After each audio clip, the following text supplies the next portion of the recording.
So in this episode, I speak to Colin Wood of EthosEQ, a small growing business just over a year old, focused primarily within the commercial space.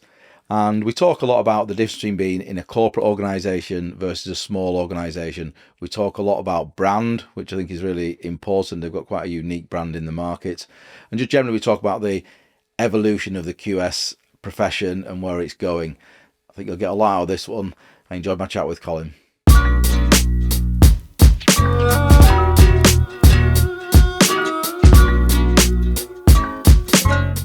Right, today on the pod, I have got Colin Wood of EthosEQ. Colin, welcome to the pod. Thank you for having me along.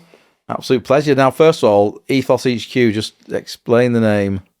So I think first thing, it takes a lot of time to work out what to call your company. 100%. We're toying with names, and we sort of thought, no, we want something that just really embodies the ethos of what we're about. We're like, okay, why don't we just call it ethos? I was like, that's a good idea, that. Yeah.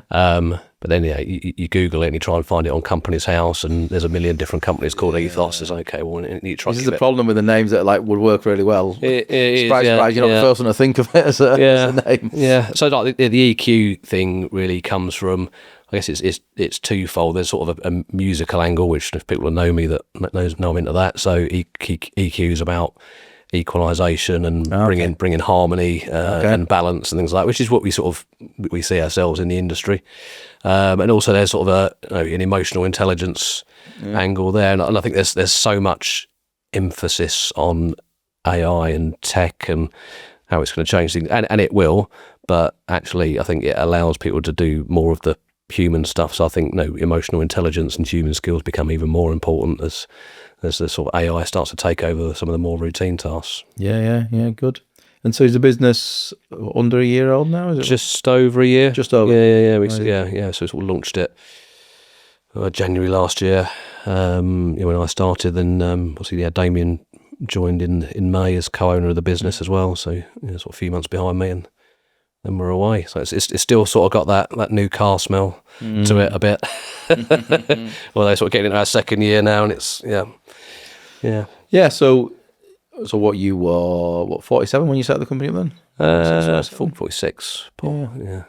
Okay. So, the great thing, obviously, to give people watching, listening to some context, me and you go back a long time. So I placed you at Turner & Townsend 2004. So that made me feel very old, 11, 12 years ago. Quite some time ago. They were good old days. I think TNT obviously are an amazing success story, but I think probably when I placed you, there was still very much the underdog in the market, very up and coming. Yeah. I remember handing my notice into my boss at G&T, and I said I'm going to Turner & Townsend, and he said, "Who are they?" And that's where TNT were then. They were very much up. No, they really were. Leeds-based quantity surveying firm, and that's what trying to build a reputation. It's great. Your time there, some of the early days of your time there, let alone because you were there a while, but some of the people there who you were sat probably in 10 Bedford Street were now some of the most senior people in that business. Well, I sat outside Vince Clancy's office. When I first joined as a junior surveyor. Yeah, absolutely. And imagine you probably worked with Nuge and people like that. Things. Yeah. Patricia Moore was the associate that I was working for at that time. He was obviously now the UK MD. Paul Connolly was in the team. Martin Sudweeks as well. Yeah, so it was a great time to be with the business. Yeah, absolutely. So, I guess let's go all the way back, Colin. First of all, how did you get into how did you become a QS in the first place? Yeah, a little bit like a lot of people, I sort of fell into it, I guess. I was one of the last years you didn't have to actually pay for doing a degree. Yeah. So, I ended up doing a geography degree. Right. Because I like geography, and there was a... Oh, me too. I don't think I realised that. Me too. Well, there was a 10-day field trip to Mallorca, I think, which was... That was the clinch. I was like, I'll do that. Brilliant. And then, I guess I'd done a little bit of building surveying work experience when I was doing my GCSEs. So I sort of come out of uni, I thought, okay, I want to work in London. I want to work in construction. I'll write off to a few different surveying firms and basically say, can I come and work for you? But I haven't got any qualifications, so would you mind paying for me to do a conversion course as well? And then, Gardner and Theobald wrote back and said, no, we're developing this new course with Reading University. I think it's in construction cost engineering, I think it was called. Right. And I didn't even really know there was different types of surveying, I've got to be honest, back then. So I was like, okay. Why would you? look it up, and I think, give that a go. So it's a master's degree. I think it's quite academic. I'd like that on the CV. And in the absence of any other offer, that's what I decided to do. So, Yeah, brilliant. And then that was back in, was it 2000? I think I started there. Right. Immediately just sort of put down on site. I was working on the Merrill Lynch base build when it was a hole in the ground. Right. Wow. Then with Adam Glover was the lead PM on site and sort of in Chris Goldthorpe's team down there. I knew absolutely nothing about construction, really didn't. And then you sort of you just dumped in the middle of this building site, and I was doing comp checking and making the tea and doing the photocopying for the first 6 months. I got to be honest. I thought, Yeah. thought, is this really what I'm going to be doing for the rest of my life? Yeah. Yeah, but I thought it gave a good sort of introduction into sort of construction in London. I think they saw quite quickly that no, actually need to learn the fundamentals of quantity surveying. So I think they brought me back in, put me in the estimating team for about a year, I think, and I was literally just measuring and banging out cost plans like every week, and that was a great learning experience, really. Because I was going to say, I think this is the bit that increasingly there's a voice that I think a lot of people are concerned about now with wherever we go with. Not only, I don't even think even tech and AI, just in terms of the way the modern QS role is evolving. Yeah. And the question is, do grads, trainees, apprentices just get some of that real basic stuff anymore? And if they don't understand it from first principles, how can So I think it's a concern, isn't it, in the industry that you would have, as mundane as that may appear at times, you probably learn a lot about the job, the process. Well, you do, and I think I was always taught that if you can't measure it, it can't be built. So and you have to learn how to measure it to know how the construction sequence develops. So if you haven't got any of that skill, do you really know how things are built in real life, and sort of the challenges that contractors will have, and the worry is that those sort of skills do become lost, and it's sort of you're more in a administration type role rather than a sort of real technical delivery role. Yeah. Okay, so then TNT. How many years were you at TNT, Colin? Now? 15. I left there sort of back end of or middle of 2019, I think it was. Right. Okay. And then. My memory's failing now. Was that Colliers next? Or Colliers for 3 years, then Artelia for a couple of years after that. Yeah. And so, all big businesses in various degrees and sizes, depending at the time of the journey. Certainly TNT. I imagine when you joined them, Colin, I don't know how many was in the London office then, but I imagine not a massive number. Obviously, they grew to be a very big business. I think globally it was like 1,500 people. Yeah, I was about to guess that number actually. I thought it was about that number. Yeah. So, but you grew throughout, and then obviously Collier's big business, Artelia, certainly is a big business out. I'll tell you, it's a funny business, and it's big, almost bigger outside. Very people much don't realise how big it is in Europe. It's a big business. So you've gone through all that journey, and then what kind of flicked in your head to decide, it's time for me to do my own thing? Yeah, I think sort of going back to my time at TNT, I think it was a great learning experience because they put a lot of responsibility on young people, and you were very much doing the technical delivery with the client. Client-facing role. They've always been a meritocracy, like a proper, throw people in, get people. Absolutely, with support, but you were given opportunity, weren't you, to lead stuff? Yeah, we used to have a saying that we'll throw you in at the deep end, but we give you armbands. It was very much that sort of mentality. Yeah, but you learn a lot about project delivery, but they also sort of trained you in how do you run your own fee accounts, how do you bid and pitch for work as well. So all those sort of skills that you need to be able to to run a business. That was taught from a very early age, and I thought I worked my way up through the ranks. And I became a business unit lead and director there, and I had a great time. I think after 15 years, you just start to think, am I going to do this for the rest of my life? I'm not sure. And I think my problem challenge always was, I just don't like being told what to do. If I'm honest, Paul. I can I can never be employed again.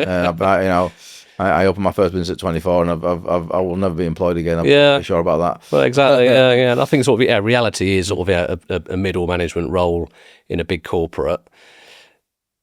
You haven't got the autonomy that necessarily you think, and you've got a lot of people that have got an opinion of how you should be doing things, and you've got to be a particular type of person to be able to navigate those politics. And I think I was good at that to an extent, but as I say, I just never like really being told what to do. So, I guess what I would say with that is, like, I don't think one or the other is bad. Actually, at the end of the day, I think obviously, as you know, you probably got people who are friends still at TNT who've gone on all the distance, and it is, but nothing bad to say about TNT. I think it's a fantastic organisation. At some point though, you may decide, look, it's not for me. I've got, and so do you think those next couple of moves were? Do you think you almost kind of adding you knew maybe you wanted to do your own thing, but you thought, I'm going to just play it safe for the time being and go elsewhere first of all? Yeah, it was. I mean, I've got to be honest. So the thought of doing my own thing probably goes back about 10 or 15 years. I think there's always a little bit of a seed in my mind of sort of, okay, you're getting all this great experience, but it'd be great to do your own thing one day. But there's always timing and money and all those other things, and sort of, family arrives, and then we had global financial crisis and all that sort of stuff as well, and it's never the right time. But I guess for me, coming out of TNT, it was very much, can I go and win projects and accounts on my own without the safety blanket of TNT around me? I remember, I think, my last performance review before I left, and my boss said to me, I think we just sort of smashed our numbers, and I was like, 6.5 million of revenue in that team, and he's like, but how much of that did you bring in versus the fact it just comes in because it's TNT? And I thought, well, you know what, after 15 years in the business, I can't really answer that, because sort of, I'm the business and the business is me. So I thought there's only one real way to answer that, and it's I've got to go and try and do it in a slightly that's a fair challenge, isn't it? Environment. I think a lot of people have to go through that journey, because I do think that is the case sometimes. Sometimes it's it's probably both, isn't it? It's probably you hopefully being good at what you do, but equally you were by that point in an incredibly strong brand who were very sharp operators. So it's both, isn't it? Exactly. Yeah. So it was good to sort of challenge that. Can you go and win big accounts and big projects? I mean, Colliers is not a small business, as you say, but I mean, like the QS team that we were in, I think there's only 8, I think, in London. So it very much felt like a little startup. It had obviously the Colliers sort of corporate wrapper around it. I thought, actually, that's something I could sell that. It's got the sort of the strength of the brand behind it, and we won some a couple of fabulous projects and accounts. Actually, won an account with a large tech firm that I think we did about 10 or 15 jobs for them around Europe over that 50 sort of 3-year period that I was with them, and sort of I think we did pretty much everything outside of the UK for them, and sort of learned a lot about the European market as well, and how that operates. And as you know, I mean, quantity surveying doesn't really exist very much outside of the UK, so trying to deliver those sort of services in Germany or Italy or whatever, where it's not really a recognised profession, it's an interesting challenge. Right. Yeah. And ultimately went on from there to Artelia, but from what you're saying, that was still bubbling away in your head about maybe that thing. Yeah, you probably know it's an itch, isn't it? And it just gets bigger and bigger and bigger, and I guess that sort of the more I sort of advanced in my career, my background is commercial offices and fit out, and Artelia they wanted to push that side of things, but I mean also sort of business strategy wasn't necessarily in sort of sectors that I had experience in, and sort of in the back of my mind thinking, okay, if I want to do my own thing, I've still got to be in that market. The opportunity came to press the button on it, and then here we are. And I think it's a little bit like that blue pill, red pill moment in the Matrix, isn't it? Sort of like once you come out of that corporate world and you do your own thing, it's like I can't really go back now. Yeah. Well, you've got to at least, the worst thing in life is living with regrets. So you probably just, even if I tell you it wasn't the right business, you could have gone to another business and stayed in that world. But if you were always constantly, should I? So at some point you've got to go for it, haven't you? Yeah. Find out. Yeah, I mean, I had literally no clients at all. I think it was 2nd of January. I opened up the laptop. I had the dog next to me. Didn't even have my own laptop. I was using my wife's laptop. I was going to buy one. And I was like, right, okay, let's go and find some work. And just you're picking up the phone and you're dropping LinkedIn mails and getting around town and just meeting people. And the way I looked at it is, we had about 6 months money in the bank. I thought, okay, I'll give it 6 months. If I don't win anything, I can always just go and get a job somewhere else, and okay, it might be on a lower salary or a lower. I think this is what some people after this fear setting process that people have to go through when they're thinking about setting up a business. It's like, right, am I good at what I do? Yes. Yeah. Have I got some money in the bank to not be on beans on toast every day? Yes. But what's the worst that can happen then? Yeah, just have a go. Yeah. And if it doesn't work out, you get a job. I think you do need to have that fighting fund. I remember talking to the guys at Seven when they set up, and they said, no, it'd take you 6 months to get your first invoice paid. And I was like, that's probably about right, to be fair. So, right. So you do need a bit of that buffer. But I think, ultimately, you just got to back yourself, haven't you? Really, 100%. 100%. Yeah. So, what is the makeup of kind of current clients in terms of sector focus? Has it been within that commercial office space still, or? Yeah, I say in terms of where we are and where we want to go. I think we're looking at the business in thirds, I guess. So sort of a third of the business is and we want to be sort of the commercial fit out stuff, which is what we sort of know and love.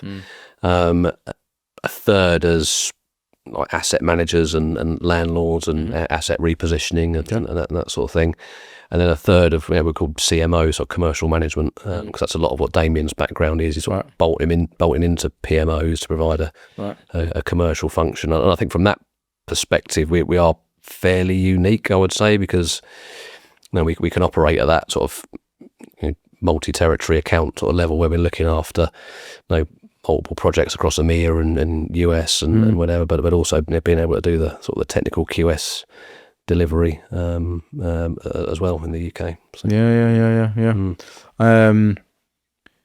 And do you envisage that's where you'll because that's still all predominantly in that kind of commercial space? Do you think that's where you because obviously I think a lot of you seem to have almost kind of two strategies with consultancies these days. Yeah. You either go super niche, hyper niche, or you diversify, and I don't think either strategy is wrong. It's just what. Yeah, I think the way I've always thought of growing a business would be just become really good at what you do. Yeah. And be known for that. And I think once you've built a brand and a reputation in that, I think you can then start to add on other sectors and other services. I think sometimes there is a risk that if you try and do lots of sectors, it's like, what do you really do? You do a little bit of this and a little bit of that, and you're not really an expert in any one thing. But the advantage of that is if the market turns, then it doesn't really affect you so much. You got so I think the risk is with commercial is like if the next budget comes out and it crashes everything, it's like we haven't got any work and I can't pay the mortgage. But yeah. It's I guess there's different strategies around just saying, well, at least if I have a decent size of the pie, then it shouldn't hopefully all go. But you're absolutely right. I guess there's a nervousness with that with one sector, isn't there? I guess there is. Yeah, and I think like we'll look to add other sectors, and sometimes it's client led as well. and I'd say 80% of the stuff we're picking up at the moment is referrals and recommendations from project managers and designers and other clients as well. So you go where the work takes you. So we're sort of pitching a little bit of resi and mixed use stuff at the moment. Because the clients really like what you guys are about.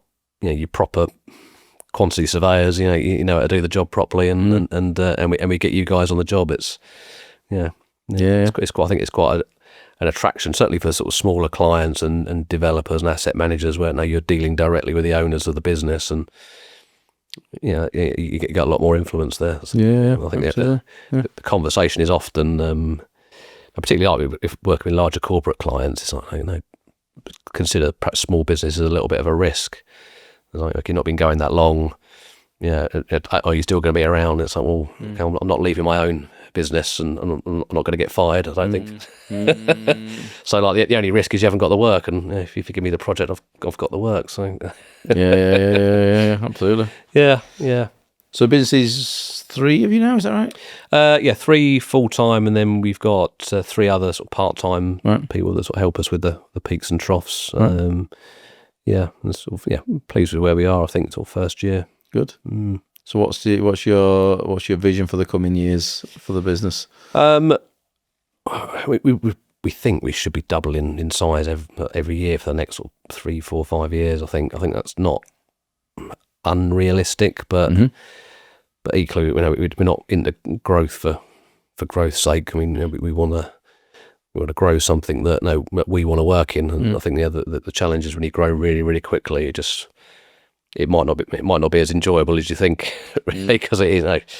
There's a lot of pressure on you, obviously, to deliver the results and the. And I think it's also quite intentional about what I think you've got the time now to afford yourself to do, Colin. And I think a lot of businesses should do this more and more. Speak to this Growing Consultancy podcast has been great in speaking to people, understanding logic for doing things and how people have done it. It's good to be intentional about what you want to be, because you could just say, look, I want to get to 5 people and a really decent profit, which you absolutely could do if you and Damien on the tools, etc. You could probably get away with fairly limited overheads relative to other businesses, so you could probably both have a tidy life out of 5 of you, churning out 700 to £1 million quid of a fee, for example, for the year.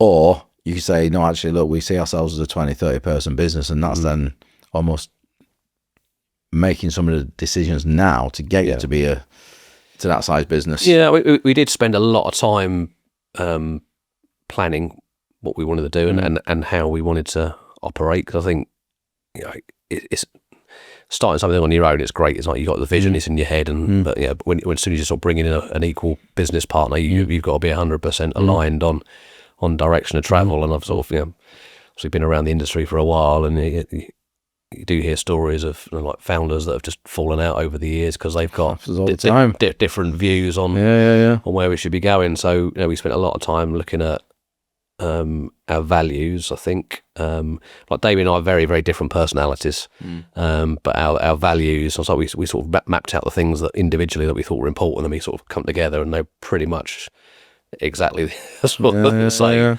And then we sort of looked at what kind of business do we want to develop, and we want a business that looks after people, but also I think just delivers in a different way.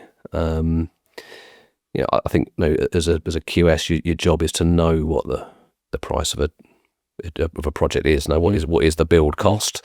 It's not just go out and find the lowest tender and say and pat yourself on the back that you've done a great job. It's like, well, you might be buying a problem, and we see it a lot over the years of contractors that have bid too low and they go out of business, and that's got to change. Really, it really has to. If it will, is another thing, but it really has to change, doesn't it? It needs to change. It does need to change, and that's sort of where we see ourselves as sort of technical experts in what we do, knowing how much things should cost, and then making sure that main contractor and supply chain get a fair deal out of it, and the client's getting a fair deal as well. So just going back a step then, was it always the intention for Damien to come on board, or did that happen after you set up and then Damien reached out and said, Well, it's interesting. I think we probably sort of got together for like a bit of lunch. It would have been sort of summer of 20. What year are we in now? 26. And probably summer of 24. Right. Okay. I think it was. And I was sort of saying to him, I was like, I'm thinking of doing my own thing, and he's like, yeah, I'm thinking of doing something as well, and sort of. You don't think anything of it at the time, do you? Just sort of like, okay, you're just going along with your day job, and sort of as the year progressed, I was like, okay, I'm definitely going to do my own thing now. And Dave was like, yeah, I think I am as well. I thought, well, we might as well do this together then, really, because we're similar sector experience and similar background. So I was like, otherwise we're going to be competitions. Yeah, and it sort of evolved from there, and sort of by the end of that year, we'd say we looked at the business plan and where we wanted to go and what sort of business we wanted to grow. We're like, okay, we're aligned on that, and and away we went. So it took a few months after that for Damien to negotiate his exit and get out. But I always look at business as a team sport. It's not an individual thing. So it was always in my mind to bring a business partner in, and because that's part of the fun, isn't it? Just doing it together. I think it's very difficult to motivate yourself on your own sometimes. I think at the end of the day, you if you have a business partner, you can share the wins. Right? Yeah. You can also share the tough times and Indeed, support each other. So there's a lot to be said for it. I think it was back in January last year, February. Literally, we just sort of set it up, and I went to a thing that the City of London had put on. It was for sort of startups and entrepreneurs, and they were talking about funding and like all that sort of stuff. And I ended up talking to a chap who was a sort of serial entrepreneur. I think it's on like the third or fourth iteration of companies. I think he was selling like bubble tea or something completely like irrelevant to what I was doing. Yeah. And I said to him, okay, well, what would you recommend? He said, well, doing it on your own is really bloody hard. It is. So ideally find a business partner. So okay, well, tick, got that. And said, make sure that business partner is not your spouse, because I think he'd sacrificed a marriage for that after falling out, which is obviously it can get quite stressful. And then he said, look, if you can, ideally make it three of you, because if you and your business partner don't agree on something, you need someone to mediate and be the casting vote, if you like. So I think that's always in the back of our mind, is sort of, we want to grow it as a business where we can offer something that's attractive to people coming through. And it might not be sort of another partner and like coming in immediately. It might be like an associate level where they can work under us and develop their own pipeline, and we can got a chance for them to sort of buy into the business as we go. But and that would definitely be attractive to the right person, wouldn't it? Because a lot of people maybe feel that they can't get that where they are, maybe, or can't get it in the environment they want it to be. Yeah, well, sort of partnerships are becoming rarer and rarer, aren't they? So it's your opportunities are limited. And absolutely. Yeah. So one thing I've always found, I've always liked about the business is you've got quite kind of an interesting take on your brand, haven't you? You seem to, you very much want to be clear that this is who I want you to see. A lot of your comms that you're part of is very much like, this is us, this is us, this is you can tell you like music, all that kind of thing. Is that been all kind of quite purposeful as part of the process? Yeah, I think it's just got to be different. I mean, really, it is quite a crowded market, particularly in London. You've got to be known for something, and I think early days of the business, when we were out looking for clients, I managed to spend a little bit of time sort of training in marketing and branding, because the one thing I'd say is different from the corporate world to running things on your own is like all that sort of infrastructure that you're used to, like none of it exists. Really, you got to build it yourself. So, okay, well, I've got to learn how to be the head of marketing, and well, that's right. All the businesses you worked for. Not to say that they're going to give you the work, because they absolutely not do, but it's going to at least get you in the room. Yeah. Whereas for a small business, if they don't know who you are, that's it. You don't matter how good you are. If they don't know who you are, you're not going to be given the opportunities. No, I think the way that the world is now with sort of the digital media, I think personal brand is just as important, if not more important now than company 100%, brand. 100%. So I think you do a great job of that in your sphere, and sort of pushing that personal brand. People buy people at the end of the day. So that was sort of very much the thought behind it. Is we're pushing us as individuals and experts in our field, and the company logo is sort of coincidental kind of thing, but it's like it's people do buy from people. They buy the I mean, to be fair, we've actually generated opportunities and worked directly out of that, because we've been doing this for 20, 25 years, each of us, and you see old clients and project managers and designers that you work with. I don't really like what you guys are doing, and why don't you come in and speak to us about this? And this is opens it up. Honestly, this is one thing that I've had a lot of feedback off the back of this podcast, is that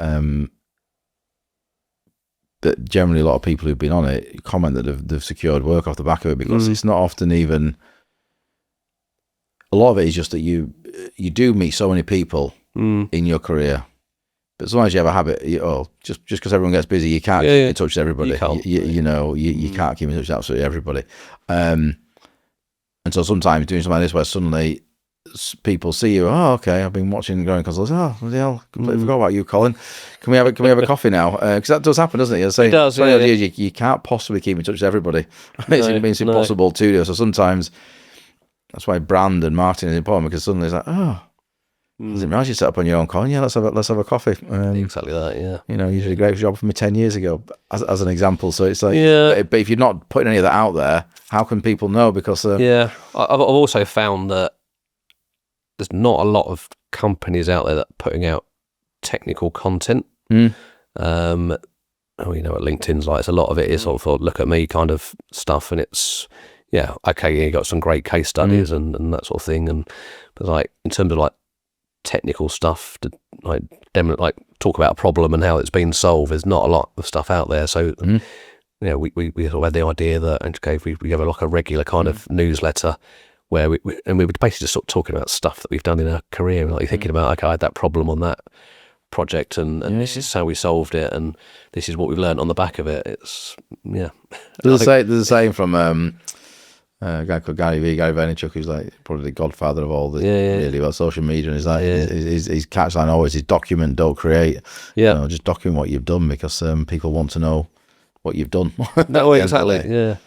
It's been sort of quite a fun journey to get involved in that side of things. As project delivery is great, but it's experiencing different different angles to it. It's been enjoyable. Yeah. So I appreciate you're only just over a year in, so I'm not suggesting that you've you've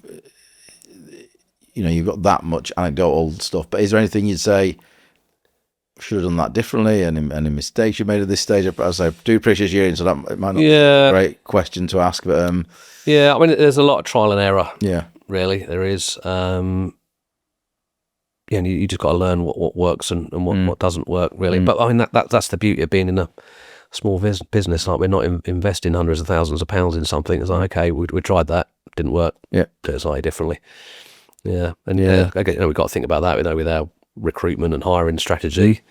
What's the sort of the next level that we need to bring in to sort of kick the business on. We need to look at how do we develop a pipeline of work and do the business development stuff.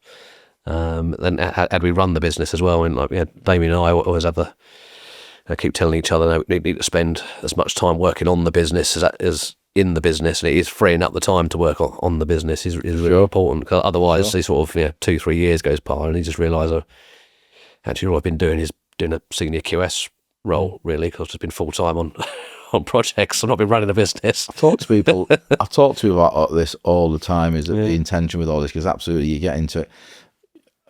I know you're not doing this, but for example, what happens with a lot of businesses, they set up on their own. They spend a lot of time. They create themselves a website. Go live, really exciting. Their old boss rings them up and goes, right, do you want to come work for me at £500 a day? Yeah. It's like, all right, just as a interim step here, just to get me some money. Before they know it, they're 5 days a week working for their old company. Yeah. And they can't do anything else because they've got no free time in the week. That's all they're doing. And so suddenly, just changing the way they get paid. That's all they're doing. Yeah. So you've got to be very careful. You've got to be intentional and have a plan. There's always been one for having a at least a 3-year plan. And Yeah. Okay, they were saying like no good plan survives first contact with the enemy, but Yeah, there's a little yeah, bit of yeah. that when you're starting your own business. But Yeah. being deliberate and having a bit of a direction of travel where you want to go, I think is super important. Otherwise, you're right, you just get distracted of whatever the sort of the next shiny new thing is, and you're like, oh, we'll do that, and you sort of before you know it, you're in a business that you didn't want to be in, and it's your business. Well, that's it. You become the worst employee you've ever had. Yeah. which is how it often works for a lot of small business owners. So you've got to do it and maybe make some sacrifices in some areas. Maybe don't make sure you utilize 4 days a week, not 5 days a week. And as much as you could easily be utilized 5 days a week, and right at that stage you're thinking, I really should utilize 5 days, but then you're not doing any business development, and before you know it, you just got this constant yo-yo of fees because you complete a piece of work, but you've not been doing any other business development for any other piece of work, and then before you know it, it's just and I think business development it's a minimum of sort of 6 to 8 months to really start seeing any benefit for that. So you got to put the work in early days whilst you're doing the projects, because you're right, most people finish a project and think, okay, well, need to build the pipeline up. It's okay, it's going to take you 6 months to do that now. So you better have some money in the bank to be able to weather that storm. Yeah. And so with yourself and Damien, I fully appreciate that the vast majority of your time is both spent on the tools, working at the moment, but have you made any conscious decision about how you divide the rest of the duties around, I don't know, finance, marketing, etc., in terms of who does what? Yeah, I'd say we're both probably 3.5 days a week on the tools. We've been thinking like, what are the things that only we can do versus the things that we can get other people to do, and I think that's super important, because that sort of then helps you with your recruitment strategy. And do you use freelance resource for like business development and marketing, or do you bring somebody in as okay? Well, it's really important, isn't it? That's someone said to me a long time ago. It's like just work out. Right, whatever fees you want to generate in the year, work out what your hourly rate is divided by that. Once you've got the hourly rate, if your hourly rate is whatever, £100 an hour when you work that out, and you're doing a £15 an hour job, then hire a freelancer or get a member of admin or whatever it may be. Exactly that, because you got to have a day and a half a week to be working on the business. So that's how we spent a lot of time recently on that sort of. Looking at. What do we need to be doing? And a lot of it is client-facing stuff, because we are a small business, we're selling it as a partner-led model. It's got to be partner-led, otherwise people lose confidence in you, don't they? So, but that means we're at the meetings, we're guiding the strategy. We're dealing with the client, the project team. It doesn't mean we have to be measuring drawings and taking off. 100%. Okay, good. And what are you doing in terms of, what tech you're using, etc.? Where are you with all that journey at the moment? Yeah, I think probably, dabbling with it. I think, we're using Creo at the moment for our measurement, and that's been pretty good. And that's a tool that's, I was using that a couple of years ago, and it's really evolved over the last couple of years. We're using Esther as well, which is like a web-based cost reporting portal, which sort of takes out a lot of the admin. So I think it's about sort of building your tech stack as you go to try and just take away some of the burden. It's we can't still be using Excel spreadsheets when I was doing that 25 years ago, and it's you'd be amazed on Windows 97. I think you'd be amazed how many QS consultants are still just doing things out of an Excel spreadsheet. I've directed a lot of people to various episodes of this podcast so far, and so you need to watch this episode because it'll blow your tiny mind. When they're in a very traditional QS practice, it's like, oh my word, you just don't know. You don't know what you don't know, I guess. Do you? If that's all you've ever worked in that environment, you don't know. Maybe there's something completely different out there. Well, I was going back a few years. I was lucky enough to be in the the digital program that TNT were evolving at that time, and they had a whole team of software developers developing their own tools. And you think that was great just to sit alongside those guys and just look at what is the art of the possible. And and then this is what a lot of companies are blissfully aware of exactly that. Yeah, I do believe in terms of the large consultancy, T&T are probably ahead of the pack in terms of what they're doing from a digital perspective. But people need to understand they've invested millions. When you include wages and all these other bits, millions and millions and millions. You're not going to just. And this is what I think the real jeopardy. I think for some of the kind of established SMEs, right through to some of the very large companies, who just don't understand that are not doing it to that degree because then to try and catch up with either a T&T or to try and catch up with some of the really good SMEs that were doing it really well. Yeah. It takes time. First of all, you got to get the flywheel moving. It takes a lot of time to catch up to them, and it takes a lot of investment. It does, but I think if you look at the real disruptors that have been over the years, not necessarily in our industry, but all industries, like they tend to be a left field thing that's come in and just disrupted the status quo. And I think that will be the same in consultancy. It will be a tech model that will just take over what like a PM used to do or a QS used to do, and you'll have to adapt to that. And I think that's easy though to do. You either have to, well, almost any size business, you have to be what's the word? You have to be looking for that. You have to have the right mindset. You have to have the right culture to adapt to that, because absolutely, as much as many things have come and gone over the years, some companies have just stood fast to their philosophy or ideas about, no, we're just going to do it the traditional way. Yeah. And that the problem is in construction is that's actually done them all right by having that view. Whereas now things are changing rapidly, so I don't. If you're not receptive to some of that change. Yeah, I think one of my previous roles, we had a director of digital, and it was very much inward focusing on developing tools and systems, which was great. But you're right. You probably need to have more of an eye of what's coming over the horizon. Cause it's great being able to develop your own things, but if something comes in left field that just blows all that away, it's like, well, but also if you have, like, say, if you have a director of digital or whatever it may be, and this is what I think a lot of organisations I think are going on. I look at some of them, and there are certain organisations out there who are doing, in my view, a great marketing job, both external and internal, and they've got maybe one figurehead in the business who's pumping out a lot of stuff around social media and things about what they're doing about this or about the future of this and that. And I'm looking, I'm thinking, I speak to people in these organisations, and there's no way Joe in the Leeds office, who's a senior QS, has touched any of that. No. For a fact, because I know they haven't. This is the I genuinely believe you've got a handful of large businesses who are getting it right. You got some really intelligent SMEs who are getting it right, but then there's a whole swathe who would just completely don't realise what's the tsunami that's coming. In my view, and don't get me wrong, I think there's. So this is not even kind of AI. Some of it's just really clever automation. Yeah, it's existed for years actually, but it takes a long time to percolate into construction sometimes, I think. So I just think change is coming. I just think there's really traditional outfits out there, and I think actually the businesses that I think can probably nail it now are probably businesses your size, the micro businesses, because you can look at all this now, and the level of investment for you is doable, but you can also culturally align it to your business at that point.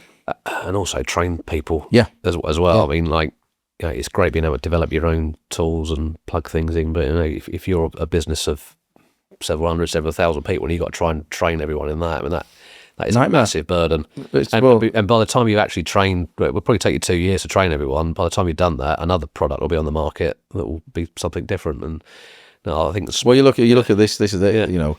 What you said, you left T&T in 2019, and you were involved in that then. Yeah. When I had Neil Acorn at EthosEQ, that he said it was a 5-year journey for us to get here, and it wasn't like we just flicked the switch overnight. It was a 5-year journey, and this is what I think a lot of businesses are just going, it'll be all right, we'll come out, but they don't understand the level of investment needed in time, culture, money, everything. I just think it's really fascinating. I think there's going to be some change to come.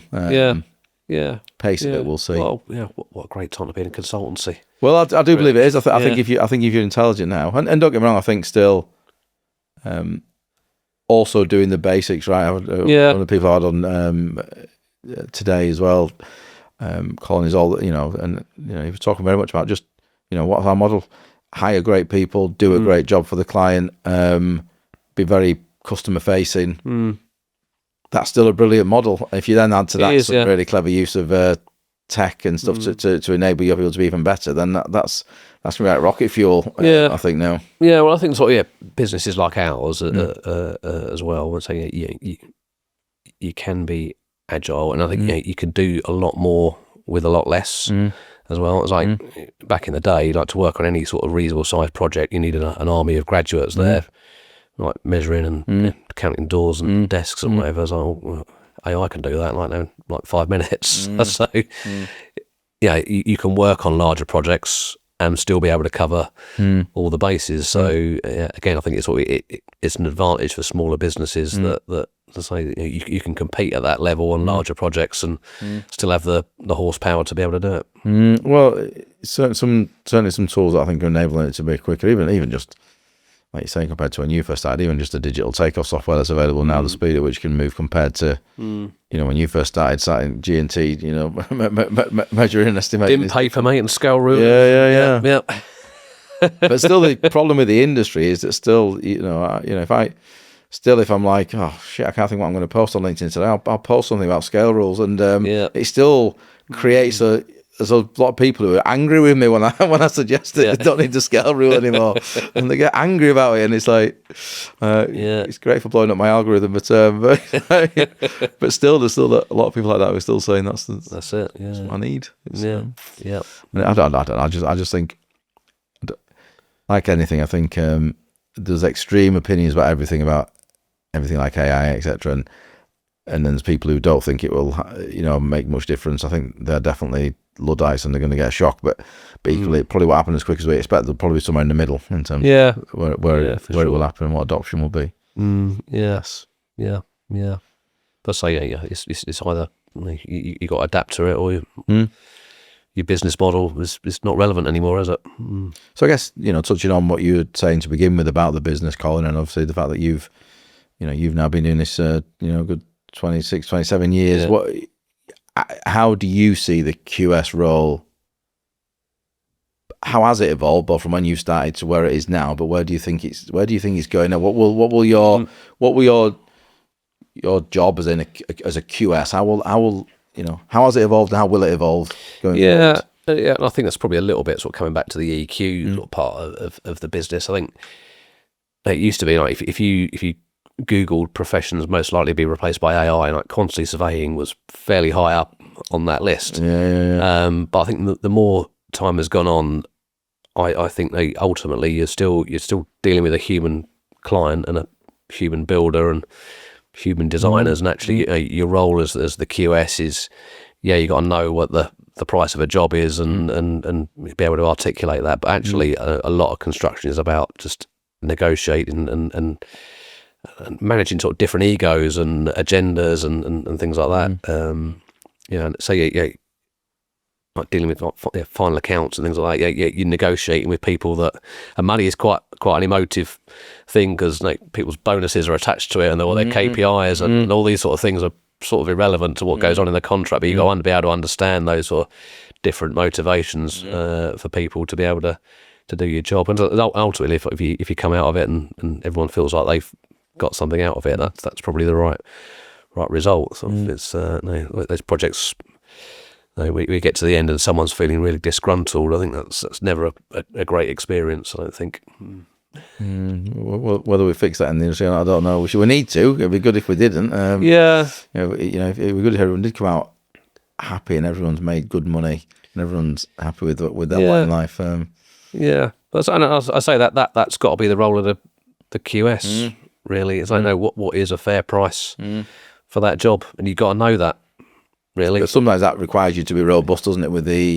Because sometimes even if you know what the right answer to that is, if you got a client who's pushing margin, it's and you've got to be able to defend that as well. The temptation is always, you get the bids back and there's a slightly lower bid, and the client think, okay, well, I'll bank the money. I know I'm buying a little bit of a problem, but I'll bank the money and deal with it later. It's like QS, when the tenders come back in, you've got to be able to articulate to the client, look, that's too low. I'm guessing it's too low. I'm guessing most QSs most consultant QSs at some point in their career have probably got a job where they know they were probably a bit too weak with the client and allowed a bid to be accepted that wasn't the right bid, and it's come out. I bet everyone's got some, whether they'll say them, but I bet if they're in a pub, everyone's got a horror story about one that they almost knew this is not the right route to take, but the client's pushing hard on that route. No, but again, no, you got to be able to market test your cost plan. You got to be really in close to what the supply chain are doing. So when the tenders do come back, you can sort of spot the rates where they've been underpriced or whatever, and it's like sort of you question, it's a compliant bid, we're spec compliant, are you sure? Yeah. And then like 6 months later, that particular product is on a really long lead in and we can't get it anymore, but we've got this equal or approved one, and is that the same price? Oh yeah, it's the same price. Oh, okay. Yeah, but it's about having those conversations up front and doing your due diligence on it, and a lot of that is time. I mean, fees are always under pressure, and I always say to clients, it's like, okay, well, you're buying my time on a job, and my job is to look after your money. So the less time I spend on it, the less I'm looking after your money, really. So, so I think it's sort of clients need to be educating to what they're buying as well from a consultant point of view, because we're definitely seeing it that we're being undercut on price on when we're going in for RFPs, and it's like, okay, well we've got no overhead, so you must be getting more junior resource on it, because everyone's on a sort of similar salary band across the industry, and you know what the cost base should be. Yeah, well, I think there's been a few investments, acquisitions in the consulting space in some ways, and some of them are now driving turnovers, the big metric, and they're driving driving out turnover. Some of them are consequently, I think one example, I'm not going to mention the company, but they traditionally have been very associated with high fee levels, and they're now, I'm getting told in the market, they're pushing lower fee levels because they're chasing turnover. So it's a dangerous game to play. It is. Yeah, absolutely. Yeah. Colin, it's been a great chat. You won't believe this. We've already been going over 50 minutes already. We usually wrap it up towards the end of an hour. So I usually ask a couple of questions at the end. First one is, who would you say has been your best boss or mentor in your career, and why? I've got to pick one. You can have more than one if you want. Absolutely, go for it. I've had a few over the years. I think like Martin Sudweeks has been great for me over the years. Say he recruited me in, and he was my boss when I left there as well, sort of 15 years later.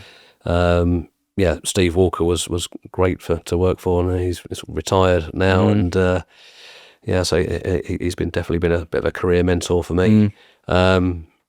Like Bruce McCara as well. Another great individual. And I guess my time at Colliers, Graham Foreman, that whole time there was just during lockdown. There was a lot of change in the business, and he navigated that with a lot of sort of composure and grace, and sort of real sort of stabilising influence as well. So I think you have different bosses for sort of different phases of your career, don't you? And sort of you take different things from each one.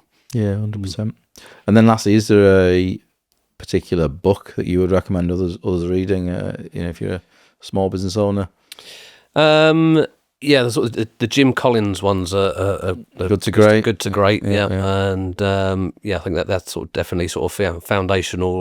Well, I remember that being on people's shelves or back in Bedford. I remember seeing it all over the place at TNT days. I forget what the first one was called its predecessor, but it was sort of that was very much. I remember reading that. I think Good to Great was the first one. I think it was Built to Last was the second one. That was the second one. Yeah. I took a lot of that when we were doing our business plan for this, but I always remember back in the day, Stephen Covey, 7 Habits of Highly Effective People. Like everyone was trained at that at management level, and that's always sort of stayed with me. That.